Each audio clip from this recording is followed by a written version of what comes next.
ይህንን ቪዲዮ የምንሰራው ከብዙ ድካም በኋላ ስለሆነ ቪዲዮ ላይክ በማድረግ ጀምሩት። ታሪኩ የሚጀምረው አንድ ምሁር ሰውን እያስመለከተን ሲሆን ይህ ሰው መምህር ሲሆን በህይወቱ ግን ደስተኛ አይደለም ነበር። አሉ ከተባሉ ዩኒቨርሲቲዎች መማር ይፈልጋል። ይህንን የሚያደርግ ከሆነ ገቢ ይሻሻላል የሚል እምነት ነበረው። ጎን ለጎን ጸሐፊ ሲሆን የመጀመሪያ መጽሐፉንም ብዙዎቹ ወደውለት ነበር። ሆኖም አሁን ላይ እየኖረ ያለው ህይወት የሚፈልገው አይነት አይደለም። በትምህርት ቤት ውስጥ ተማሪዎች አንዳንድ ሐሳብ ቢያጋሩትም መምህሩ ግን የተሰላቸ ፊትን ነበር ሲያሳይ ነበረው። ከዚህ በፊት ነገሮችን የሚያብራራበት መንገድ ለሰዎች ሳቢ ሲሆን ያ ነገር ግን አሁን ላይ ከፊቱ ጠፍቶ ነበር። ከተማሪዎቹ ውስጥም አንጀሊና የተባለችዋን ተማሪ በተለየ ሁኔታ ነበር የሚመለከታት። አንድ መጽሐፍም ካነበበች በኋላ እንግዳ የሆነ ነገር ሰዎችን ወዳልተጠበቀ መንገድ ያስገባቸዋ ስትል ትናገራለች። ይህንን የሷን ሐሳብ ደግሞ መምህሩ ወዶት ነበር። ከክላስም በኋላ መምህሩ በግል ማናገር እንደምትፈልግና ቢሮውም በነገው ዕለት እንደምትገኝ ትናገራለች። ከቆይታ በኋላ ወደ ሆስፒታል በመሄድ ባለቤቱን ያገኛታል። ትዳራቸው ለበርካታ ዓመት የቆየ ሲሆን አሁንም ይዋደዳሉ። በሌላ በኩል በኮሌጁ ውስጥ ስለ ጾታ ጥቃት ስብሰባ ነበረ። በዛ ስብሰባ መምህሩ እጅግ ተሰላችቶ ነበር። በዛ ምሽትም ለባለቤቱ ስለተመለከተው ህልምና የጥፋተኝነት ስሜት አሁን ላይ እየተሰማው እንደሆነ ይነግራታል። በነጋታው አንጀሊና ወደ ቢሮው በመምጣት ስለ መጽሐፉ ያወሩ ጀመረ። አንጀሊና የፍቅር ታሪኮችና በጥልቅ የተጻፉ መጽሐፎችንም ጭምር እንደምትወድ ትነግረዋለች። በመቀጠልም አባቷ የሞተው ገና በህፃንነቷ እንደሆነ ነገረችው። መጽሐፉም ያንን ነገር እንድትረሳ እንደረዳት ትነግረዋለች። በመቀጠልም የራሷን መጽሐፍ ለመጻፍ እንዳሰበች ሆኖም ግን ደህንነት እየተሰማት እንዳልሆነ ነገረችው። ሰውየው ታዲያ የትኛውም ጸሐፊ በመጀመሪያ እንዳንቺ አይነት ስሜት ይሰማዋል ሲል ያጽናናታል። በዚህም ጉጉት አድሮባት ነበረ። ከቆይታ በኋላ አንድ መልእክት ከወኪሉ ይደርሰዋል። መልእክቱ ደግሞ አንድ ስክሪፕት ለመጻፍ ስለገባው ቃል ነበረ። ይህ ደግሞ ይበልጥ ጫና ውስጥ ያስገባዋል። እሱ ግን የአንጀሊና መጽሐፍን ደጋግሞ ማየቱን ቀጥሎ ነበረ። ጽሑፏም ያልተለመደ ሆኖ ነበር ያገኘው። በሌላ ቀን ታዲያ ጽሑፏን እንደወደደው ስትጠይቀው ስለ ጽሑፉ እውነታውን ይነግራታል። ሆኖም በክላስ እንደዚህ ማውራት የለብንም ምክንያቱም ጠንከር ያለ አስተያየት በራስ መተማመንሽን ያወርደዋል ይላታል። ፊቱ ላይ ግን ያልተለመደ ጽሑፏ ግራ መጋባት ውስጥ እንዳስገባው ይነበብ ነበረ። በሁለቱ መካከል ያለው ቅርበትም ከጊዜ ጊዜ እየተሻሻለ ይመጣል። መምህሩም ነገሮችን አጥብቆ መመልከት አይፈልግም። ነገሮችን ቀለል አድርጎ ይመለከታል። ይህ ጭንቀትን የሚፈታበት መንገድ ነው። እራት እየተመገቡ እንዴት መምህሮች ነገሮችን መጠንቀቅ እንዳለባቸው ይናገር ነበረ። ምክንያቱም ትንሽ ቃል በሌላ መልኩ ከተተረጎመ ራሳቸውን መልሶ ይጎዳል ይላል። ጫና የሚባል ነገር እንደማይወድና በመሃል ቀልድ መጣል የተሻለ ነው ሲል ለሁሉም ይናገራል። በዚህ ጊዜ ሁሉም ጸጥ ብለው ነበረ። ያንን እውነት ባለቤቱ ለመቀየር አንድ ቃል በመጣል ትሞክራለች። በዛ ምሽት ስለ አንጀሊና ጽሑፍና ስለ እርሷ ማሰቡን ይቀጥላል። የጻፈው ጽሑፍ የተለየ ስሜት የፈጠረበት ሲሆን ከጠበቀውም ጊዜ በላይ ከጭንቅላቱ ሰርጾ ቆይቶ ነበረ። በሌላ ቀን አንጀሊና ሌላ ጽሑፍ የሰጠችው ሲሆን የአሁኑ ጽሑፏ ግን ስሜታዊ ከሆነ አኳያ ነው። በታሪኳም አንድ ሴት ከአንድ ዶክተር ፍቅር የያዛ ሲሆን ዶክተሩም የሷ ሐኪም ነበረ። ሲያነበው በጣም ደነገጠ። ምክንያቱም ባለቤቱን ካገኘበት ሁኔታ ጋር ተመሳሳይ ነበረ። በዚህም አንጀሊና ጋር በመደወል ሐሳቡን ከየት እንዳገኘችው ይጠይቃታል። እሷም በእርጋታ ከጓደኞቿ ቤተሰቦች እንዳገኘችው ትነግረዋለች። በመሃል ግን ባለቤቱ ስትመጣ በመዋሸት ከሌላ ሰው ጋር እያወራ እንደሆነ ይነግራታል። ባለቤቱም ብዙም አላስጨነቀችውም ነበረ። ከቆይታ በኋላም የቤተሰብ ስብሰባ ነበረ። የአንጀሊና ቤተሰብም ተገኝተዋል። እነሱም የእሱ አድናቂ እንደሆኑና ሁሌም ስለ እርሱ እንደሚያወሩ ይነግሩታል። እሱም በመልሱ አንጀሊናን በማድረግ ተሰጥኦ ያላት ሴት ነች አላቸው።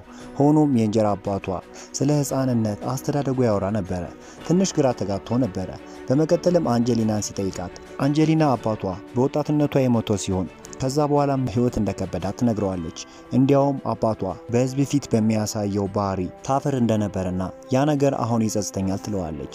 እሱ በመቀጠልም በአባትሽ ተናደሽ ሳይሆን በሁኔታው ነው የተናደርሽው ይላታል። ያ ነገርም ደግሞ በስሜት እንዲቀራረቡ ያደርጋቸዋል። በዛ ምሽት የእሷን ጽሑፍ ሲያነብ የተለየ ስሜት መሰማቱን ይቀጥላል። ያ ልብ ወለድም ልዩ ስሜት ውስጥ እንዲገባ አደረገው። ሐሳቡ ሁሉ ስለ እርሷ ሲሆን ሌላኛው የልብ ወለድ ክፍልን ሲያነብ ደግሞ አንድ መምህር ከአንዲት ተማሪ ጋር የፍቅር ጊዜ ሲያሳልፍ የሚያሳይ ነበረ። ወዲያው ወደ እርሷ ጋር በመደወል ሊጠይቃት ቢሞክርም ከሌላ ሰው ጋር ነበረችና ስልኩን ወዲያው ይዘጓል። በነጋታው አግኝታው ሁኔታው ያስገርመዋል ብላ ብታስብም ጸሐፊ እንደዚህ አይነት ነገር አያስገርመውም ይላታል። እሷም ወደ እርሱ በመጠጋት ኮምፒውተሯ ስለተሰበረ ሌላኛውን ክፍል ለመጻፍ ኮምፒውተር እንዲገዙ ትጠይቀዋለች። ሆኖም በመጀመሪያ ቢያቅማማም ቀስ ብሎ ግን ይስማማል። አንድ ላይ በመሆንም በመኪና ይጓዙ ይጀምራሉ። እየተጓዙ ስለ ወደፊት ህይወቷ ስትጠይቃት መልሷ ግን መጻፍ ብቻ እንደምትፈልግ ትነግረዋለች። ኮምፒውተሩን ከገዙ በኋላ ወደ ክፍሏ አብረው እንዲሄዱ ትጠይቀዋለች። በድንገት ግን በክፍሉ ሳያስበው ትስመዋለች። እሱ ግን መጠንቀቅ እንዳለባቸው ነገራት። ከዛም ተለያይተው ወደ ቤቱ ተመለሰ። ወደ ቤቱ ተመልሶ ግን የሚያስበው ስለ እሷ ብቻ ነበረ። ሚስቱ ስታወራውም የሚመልሰውን ነገር እንኳን ከቅቡ አያውቅም ነበረ። ሐሳቡ ሁሉ አንጀሊና ላይ ነበረ። በክላስ ውስጥም አንጀሊና አንድ ተማሪን ስለጻፈችው ጽሑፍ ትተች ነበረ። በመቀጠልም ወደ ቢሮው በመሄድ ይቅርታ ጠየቀችው። እሱም ስለተፈጠረው ነገር ይቅርታ ይጠይቃታል። በመቀጠል ታዲያ ጽሑፎችን ለኤዲተሮች እንዲሰጥላት ትጠይቀዋለች። ትንሽ ግራ ቢጋባም ይስማማል። ሌሎች ተማሪዎች ጽሑፏን ሲመለከቱ ግን እሷን ስለተቿት ትበሳጫለች። እሱ ግን ለእርሷ ይከላከልላት ነበረ። ይህ ደግሞ ስሜታዊ ያደረጋት። በተመሳሳይ ጊዜ ዶክተሯ ስላሳለፈ ህይወቱና ስላሳለፈ አሰቃቂ ጊዜ ስታወራ መጥፎ ስሜት ተሰምቶት ነበረ። ከቆይታ በኋላ ወደ አንድ ኤዲተር ጋር በመሄድ ስለ አንጀሊና ጽሑፍ ያወራሉ። ኤዲተሩ ግን ስራ በዝቶበት ስለነበር እንደማይችል ይነግረዋል። ተመልሶ ለአንጀሊና ይህንን ሲነግራት እጅግ ትበሳጫለች።